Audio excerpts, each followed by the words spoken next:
DC's Legends of Tomorrow handled an emotional roster changeup in the final part of the Crisis on Earth X crossover event. I'm Terry Schwartz, and we're talking full spoilers for all 4 episodes of the latest Arrowverse crossover, so if you haven't watched them yet, get out of here until you have. And this is a pretty big spoiler too, because it's been a minute since a major character death meant the exit of a series regular off one of the Arrowverse shows.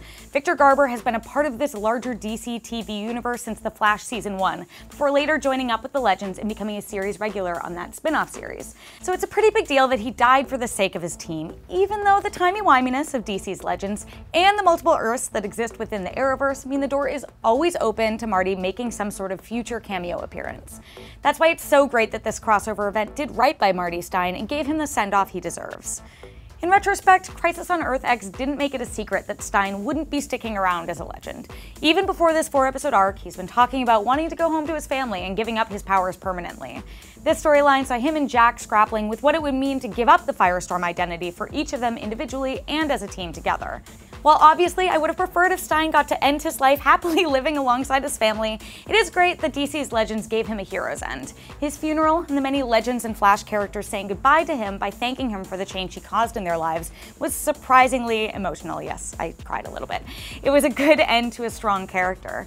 That being said, it is a good time to finally say goodbye to Firestorm as a dynamic duo.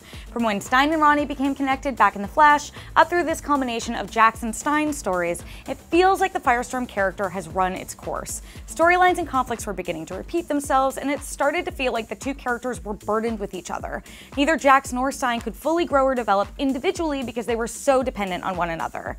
DC's Legends really stuck the landing and did these two justice by leaning into the family they created together and what it meant to one another to have that family. It was nice to see them both acknowledge the father-son bond they've created over the years. It's part of what made Stein and Jax work together as Firestorm and be a duo that you can root for.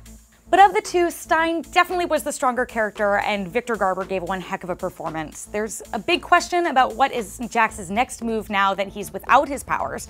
Will he become the Incredible Sticky Man or whatever that character was and keep flying on the Wave Rider? Or will he stay behind and give up the Legend lifestyle for good, potentially to live out his days with Stein's family? Personally, I'm inclined to see the latter and would love for someone like Ray, who was just introduced, or fingers crossed, Leo Snart, to take up residence on DC's Legends instead.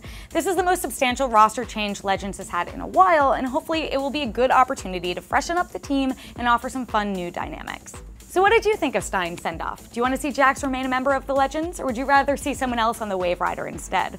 Let us know in the comments below. And for more on the Arrowverse crossover, make sure to check out our breakdowns of the Supergirl, Arrow, and Flash episodes as well. For all things DC, be sure to like and subscribe to IGN everywhere you like to watch.